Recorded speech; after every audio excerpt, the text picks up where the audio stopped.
New Thought Media Network. We are a global broadcast network of positive music, media, and entertainment, inspiring humanity's evolution along the journey of enlightenment and creating a world of love, peace, empowerment, and prosperity for all. New Thought Media Network. Positively inspiring.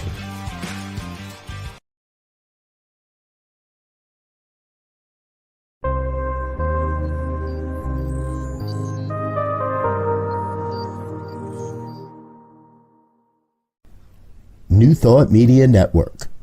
We are a global broadcast network of positive music, media, and entertainment, inspiring humanity's evolution along the journey of enlightenment and creating a world of love, peace, empowerment, and prosperity for all. New Thought Media Network. Positively inspiring.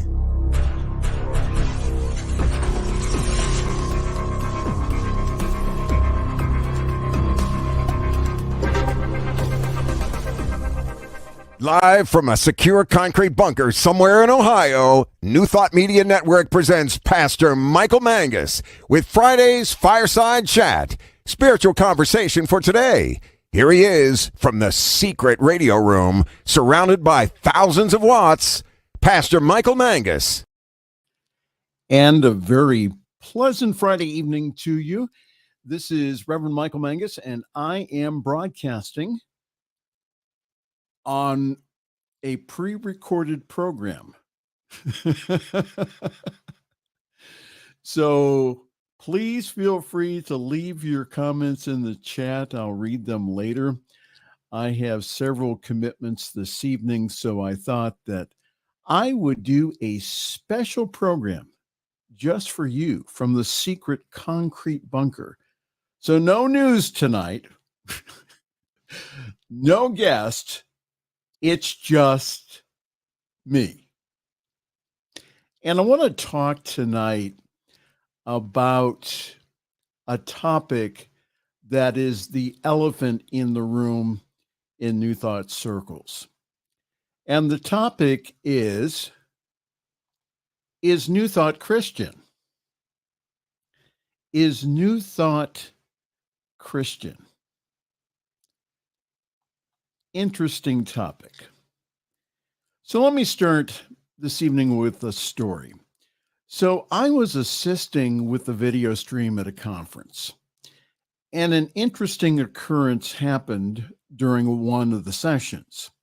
So one of the leaders on the panel said that one of the things that the leadership of their group was proposing to their member churches is that everyone return to their metaphysical Christian base.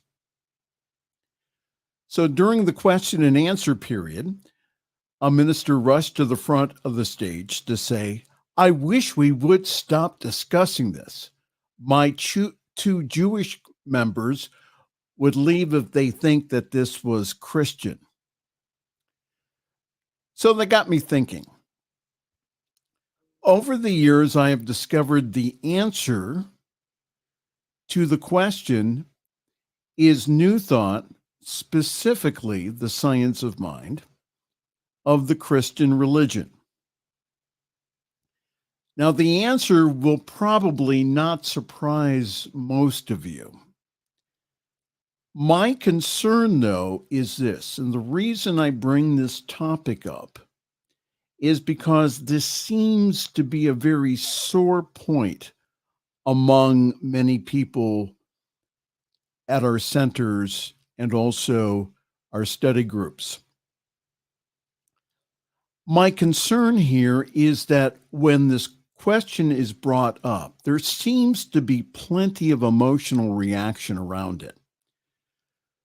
Understand that our reaction is from the past, or that is where our emotions come from. And they sometimes cloud our rational judgment, with the response being, if this is Christian, then I'm out of here. I've had that happen before. Have you? So, what I'm going to propose this evening is that we all examine our response to any, and I mean any spiritual or religious term that comes up, and apply the tool of forgiveness to that. So, to answer this question, is the science of mind Christian? Does New Thought have a Christian origin? So the answer is yes and no. Yes, in that most of the New Thought writers, including Charles and Myrtle Fillmore, and also Ernest Holmes, quoted extensively from the writings found in the New Testament. Ernest Holmes, the founder of the Science of Mind and Spirit, that's the official name of the teaching, quoted at length from the Bible and even devoted space in the Science of Mind textbook for a Bible commentary. So the Science of Mind and also New Thought, though, is not traditionally Christian in our belief or approach to Jesus. Now, in the traditional church, the traditional Christian church, Jesus is portrayed as the eternal sin offering. It is by his shed blood on the cross that we have remission of our sins. So, by accepting Jesus as our personal Savior, we are saved from eternal damnation and are guaranteed to live forever in heaven. So, from the viewpoint of traditional Christianity, churches see Jesus as Savior and Redeemer. And at one time, I believed this. So I understand where a lot of people are coming from. In the Science of Mind and New Thought view, Jesus is portrayed as our way shower teacher and not a Savior Redeemer for my sins. Jesus is our great example, not the great exception. Why do you think that the early Jewish people, and even today, they reject the notion as Jesus being the Messiah? Well, because that from the Old Testament, to sacrifice a human life for the remission of sin was uncalled for. It just didn't happen in the Old Testament. Yes, they slaughtered millions of animals for the remission of sin. But what happened was that Jesus was nailed to a cross. So the Messiah, or Mashiach, as it's termed in Jewish tradition, they are still looking for them to show up. So what is salvific or saving? Is the teaching and the example of the way shower. Now, if this line of thought is new for you, just stay with me here. When one studies history of the Christian church, we find out that many communities held this belief of Jesus being way shower and teacher, especially in the church in Alexandria, Origen the Christian. Also, the disciples and the family of Jesus thought of him as an anointed teacher and continued to practice Judaism in Jerusalem. Jesus was not deified as God until the 4th century at the Council of Nicaea. So just for the heaven of it, instead of just for the hell of it, I thought I would ask ChatGPT this question as it pertains to Ernest Holmes. And this is the answer that I got. Yes, Ernest Holmes considered religious science to be rooted in Christian principles, but he also expanded upon and integrated various philosophical and spiritual ideas from different sources. Religious science, also known as the science of mind, is a spiritual philosophy that incorporates elements from Christianity, Eastern philosophies, and also metaphysical teachings. While it is influenced by Christianity, it goes beyond traditional Christian doctrine and incorporates a broader understanding of spirituality, consciousness, and the creative power of thought. Ernest Holmes, and again, this is from ChatGPT. Ernest Holmes, the founder of religious science, as a way to provide a more inclusive and open-minded approach to spirituality and also personal growth. He believed in the power of the mind and the interconnectedness of all things, and he encouraged individuals to explore and expand their understanding of spirituality beyond the traditional religious boundaries. So as a result, religious science is often considered a new thought or metaphysical movement that draws from a variety of spiritual traditions, including Christianity. So the answer is yes. Science of mind has its roots from Christianity. However, the teaching is not necessarily considered traditional Christianity. So what I tell others when asked the Christian question is that New Thought has its roots in Christianity.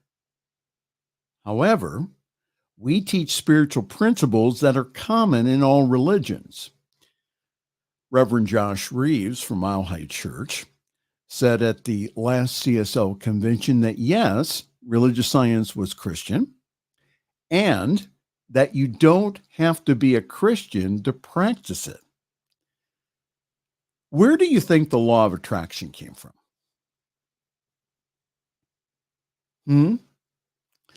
The law of attraction comes from the teaching of Jesus in the Gospels. The Science of Mind text is filled with examples of the practical applications of the Rabbi Jesus's teaching. And by the way, Jesus was Jewish and not Christian, and the early form of Christianity was called the Way and considered a part of Judaism. Now, personally, I would share this information to members who came from a Jewish background. Our centers are focused on spiritual principles, not religious personalities, like Jesus, the Buddha, or even Moses. And I would tell them that if they looked long enough in the writings of Charles and Myrtle Fillmore or Ernest Holmes, that they would find Christian references. I just wouldn't want them to be surprised or angry at me for not telling them that. So now Ernest Holmes, the founder of the Science of Mind and Spirit, considered our organization, once called Religious Science, now Centers for Spiritual Living, Christian. So I want you to listen here, not only with the mind, but also with your heart and also your gut here, on the words from Ernest Holmes. He said, there was a discussion the other day as to whether or not we are a Christian denomination. And I said, of course we are a Christian denomination. And several said, we are not. I said that we were a Christian church, and they agreed to that because we believe in and follow the teachings of Jesus.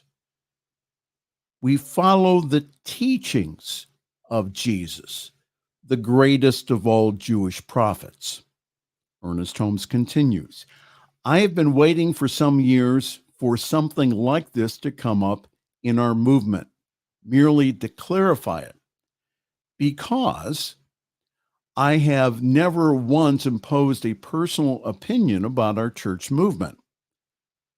So having this question come up through a ministers' meeting, now I can tell them what I believe, and they probably will say that they believe it, and then we will arrive at what we believe without me imposing what I believe on what they believe, and no one will know the difference. And this is the way to get your own way, if you have patience. Now get this next sentence, because this is very important. We happen to be Christian, but we must not be so spiritually stupid as to think it is the only way. I will repeat that again.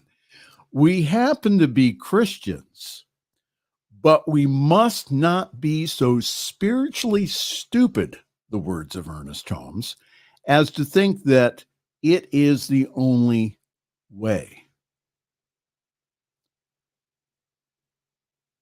Ernest Holmes continues. He says that we need to distinguish between the theology of Paul and the spiritual teachings of Jesus. Ernest Holmes, it is one of the great anomalies of history that the theology, rituals, and authority of a great religious faith should be founded not on the teachings of its master, but on the concept of a man who never saw him. He's talking about Paul, who didn't even consult with Jesus's personal apostles for several years and depended upon garbled reports and a psychic experience in setting the pattern of his interpretation. While the church owes much to the Pauline authors, and again, understand that all the letters attributed to Paul were not necessarily written by Paul himself, and to the beauty of many of his phrases and concepts. Nonetheless, he must be looked upon as having been a barrier through which the stream of the unfolding revelation of the great prophet could hardly penetrate. Keep breathing here. Ernest Holmes continues. He says, science of mind is the one of the most significant spiritual experiments since the time of Jesus, I believe. It is a universal philosophy, but because of our cultural background, it is Christian-oriented, fundamentally following the teachings of Jesus. However, it does not adhere to the latter dogma or theology of Christianity, because that in and of itself has been built up out of limited concepts, ceremonies, rituals, and secularism. He said, I believe that the system of thought is presented in Christian philosophy, again, the exact words of Ernest Holmes, and religion is the greatest system of religion that was ever given to the world.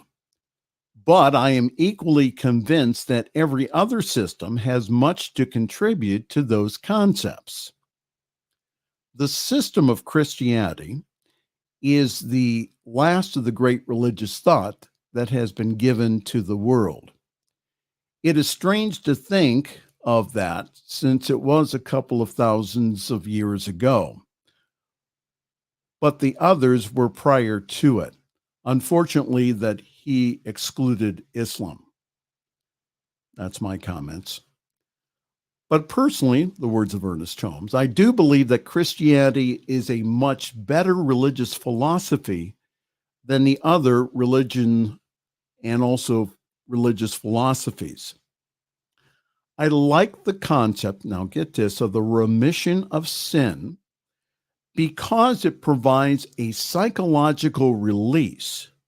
It's the belief that we can be forgiven. The belief that no matter what has happened, now it can be made all right. We don't have to wait. We can become free now. So Ernest Holmes is talking about fundamental Christianity. Or he's not speaking of fundamental Christianity or even historical Christianity, but the original teachings of Jesus. The original teachings.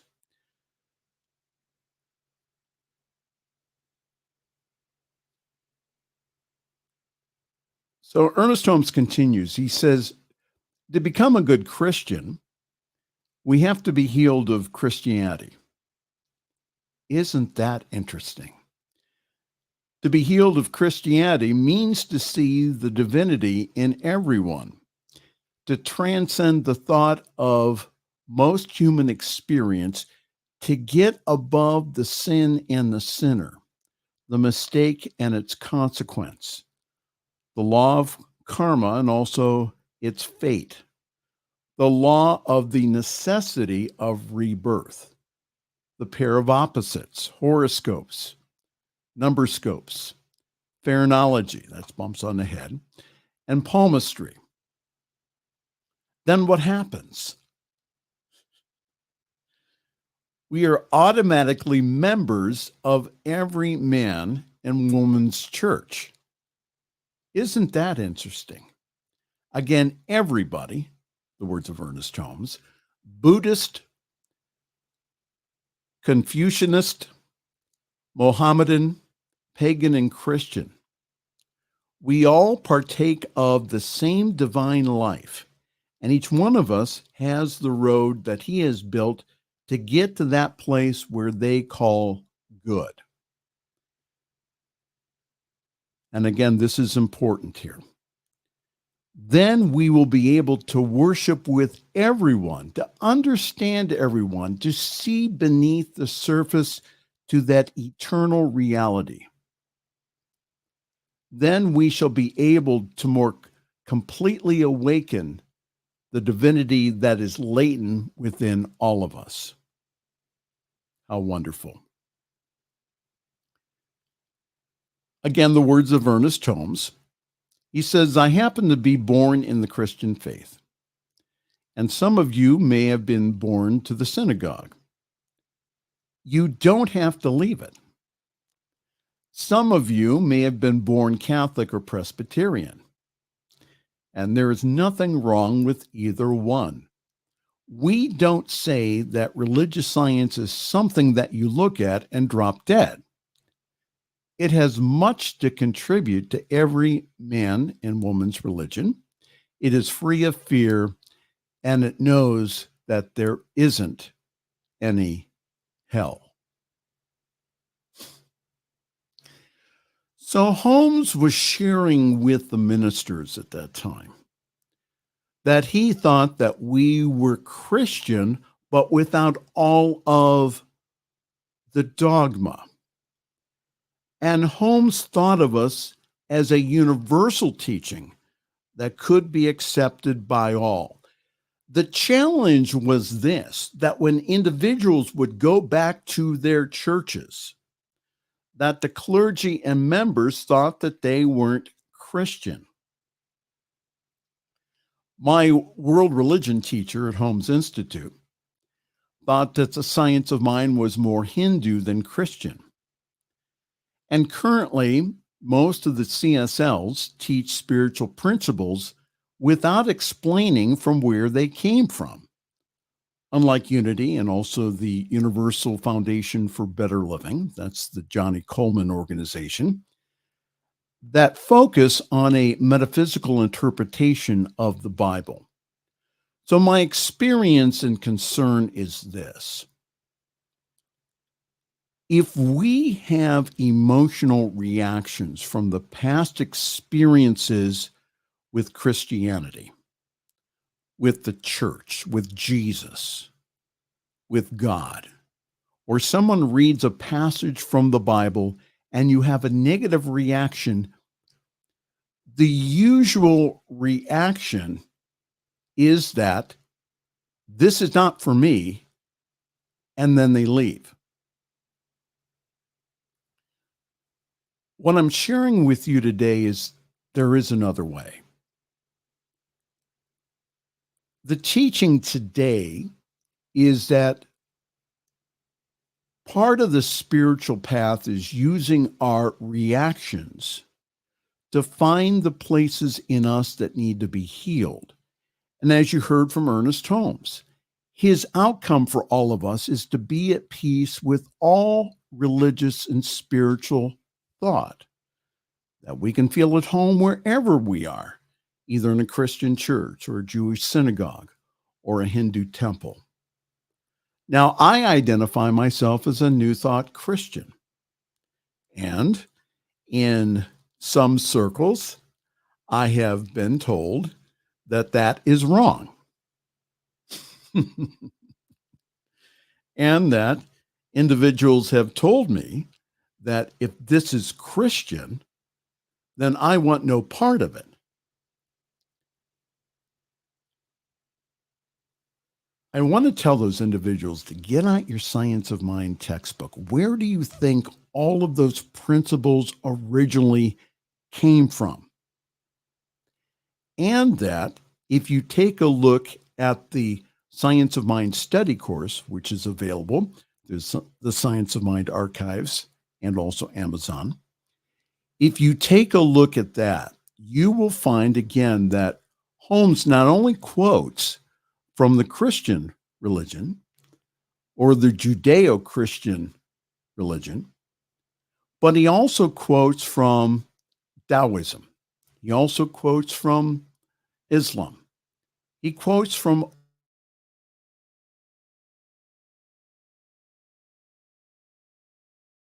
he found was a golden thread through all of them, that nobody had a license to just the truth, and that individuals who think that their way is the only way, from Ernest Holmes, he says, we must not be spiritually stupid to think that ours is the only way.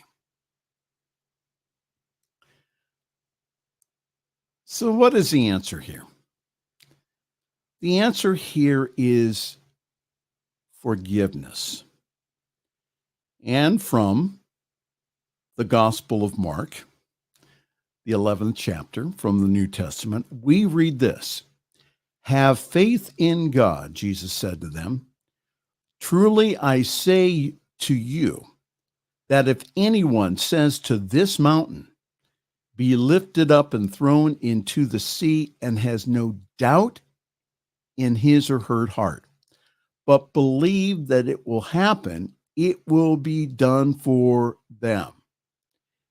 And therefore, I tell you, whatever you ask in prayer, you believe that you already received it, and it will be yours.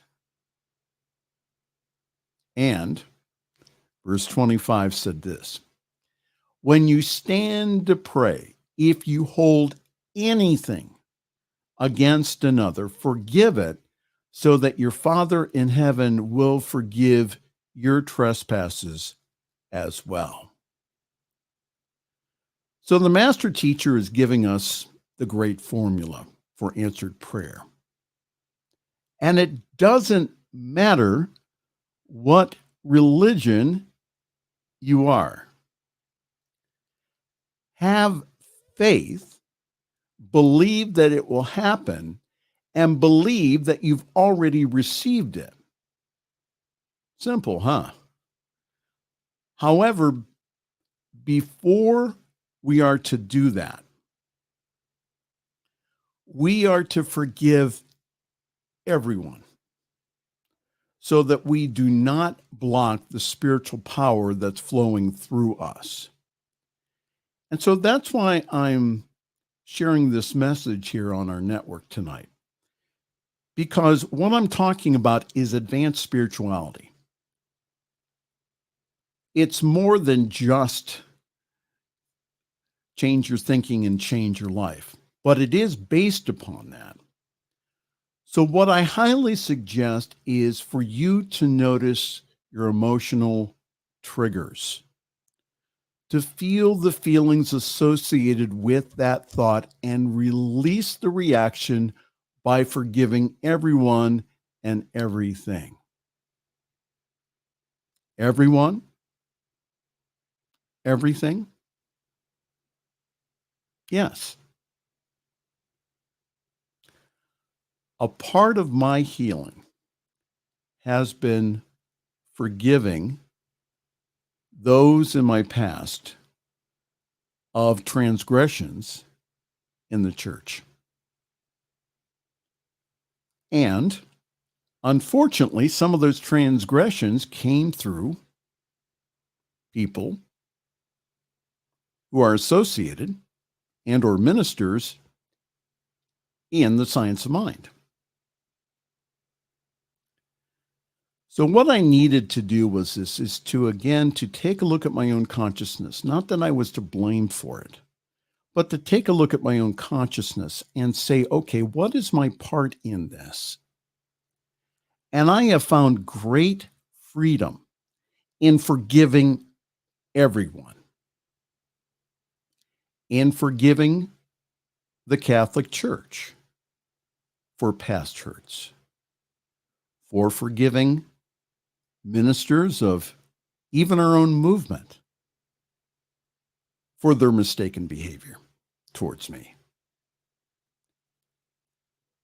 All of this, again, contributes to our healing. And the only reason I say that tonight is because many of you have suffered from holding on to that resentment, that church hurt. And what I'm suggesting tonight is to forgive it and let it go. If you're having trouble doing that, please feel free to get in contact with me at pastormichaelmangus@gmail.com. pastormichaelmangus@gmail.com. I'll get this up here in just a moment. So that's my email address, pastormichaelmangus@gmail.com. If you want to feel close to the God within you and have your prayers manifest, forgive everyone. Now you'll say, what if I'm having trouble doing that? A couple of things. Maybe that you need to give yourself permission to be angry and mad at them first. Not to keep rehashing it, but to go ahead and say, okay, this has happened. These are the feelings associated with them. I release them by feeling them and maybe expressing them in a safe way and not necessarily to the individual. It may be in the form of a letter that you don't send to them. It may be in the form of that you speak to a spiritual counselor. It doesn't matter what you do, but the whole idea of being willing to forgive, to be willing to be on that path. Sometimes it happens overnight, but most of the time, again, it takes some time to work through the emotions, to allow yourself to say, listen, you finally come to a place where you say, I forgive you and I wish you well.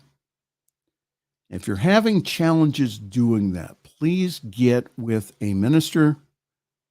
Please get with a good therapist, and or please contact me.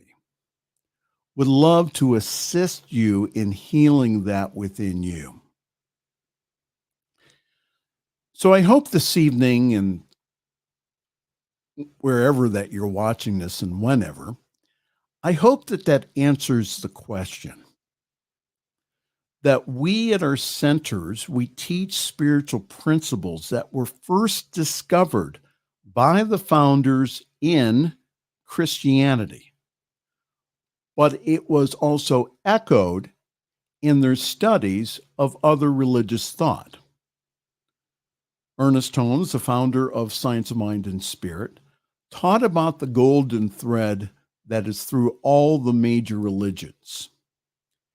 And I want to say something to those individuals who are going through a process of what is called deconstruction, which means that you've been taught certain things from your church, but you're finding out that they're not true anymore, or they haven't been true. There is a way out. Again, the practical spirituality of New Thought gives you the opportunity not only to ask questions, but also to get most answers. It's a practical form of spirituality that I believe that many people who are going through a process of reconstruction after the process of deconstruction will arrive at. So if you notice yourself reading a lot of spiritual books, if you notice yourself meditating, if you notice yourself doing yoga, understand that a lot of those principles, especially affirmations, they all come from New Thought. They all come from the teachings of the founders, especially Emma Curtis Hopkins. So my knowingness for you this evening, or whenever that you're watching this, is knowing that there is only one infinite source and creator of all, and that we all have access to this universal power. There is an option to not believing anything. You're hearing me right. When people feel betrayed, especially by the church, is that one of the options is to become atheist. I'm sharing with you this evening that you don't have to do that. There's another path. There is a middle path, as the Buddha says, is that you can be agnostic and explore the path of spirituality. For me, that path has brought me a tremendous healing, and especially the path of the science of mind and spirit and of New Thought. Well, those are my comments this evening. How about yours? Please send them to me at pastormichaelmangus@gmail.com, pastormichaelmangus@gmail.com. And if you are a traditional Christian, please don't send me a whole bunch of Bible verses and everything else and call me a heretic and all that stuff, because I've already been called that. So don't waste your time doing that or trying to convince me. Why don't you do this instead? Spend your time doing what the master teacher and also the teachers in the Old Testament have said. And that is to do good works among the poor, the elderly, the widows, and also children. It talks about that with over 60 verses in the Bible, especially in the Old Testament, about, again, caring for others, even the early church that Paul established. He went ahead and he took up alms for the church in Jerusalem. So instead of writing a long letter to me, just save it. But if you do have sincere questions, I would love to talk to you. And again, that's pastormichaelmangus@gmail.com, pastormichaelmangus@gmail.com. All right, for a few announcements before we go here, I'm currently parking myself at Summit Center for Spiritual Living in Akron, Ohio. So if you would like to join us on Sunday, please feel free to do so. We meet at 10:30 Eastern Time, 7:30 Pacific Time. Yes, I know it's early, but grab your cup of coffee like I do, your espresso, whatever wakes you up in the morning, and join us. This Sunday, we will have a very special guest. Our special guest this Sunday will be Reverend Jeff Radcliffe. Jeff has been a guest commentator on this show, and I know that you will enjoy his lesson this Sunday. Jeff is an ordained divine science minister. I was at his ordination. He's just a wonderful soul, and he gives a wonderful lesson, again, on how to practically use this wonderful teaching. So join us this week for the Reverend Jeff Radcliffe at Summit Center for Spiritual Living. And again, how you get the Zoom information is through summitcsl.org, summitcsl.org. We also rebroadcast the show on our Facebook page, which is the Summit Spiritual Center of Akron Facebook page, Summit Spiritual Center of Akron Facebook page. There you go. All right. Time for me to go. And again, thank you so very much for joining us this evening for this very special broadcast. And again, join us next week as we have a fireside chat about what is going on in the world and how we can apply spiritual principles to that. On behalf of myself and also our wonderful network, again, thank you so very much for joining us this evening, and we'll see you next Friday night. Thanks for joining us this evening for Friday's Fireside Chat with Pastor Michael Mangus. Join us again next week at 8 Eastern, 6 Mountain for more spiritual conversations for today. For more information and replays of past shows, please visit the New Thought Radio and Media Network's Facebook page. Until next week, may God bless you richly and abundantly.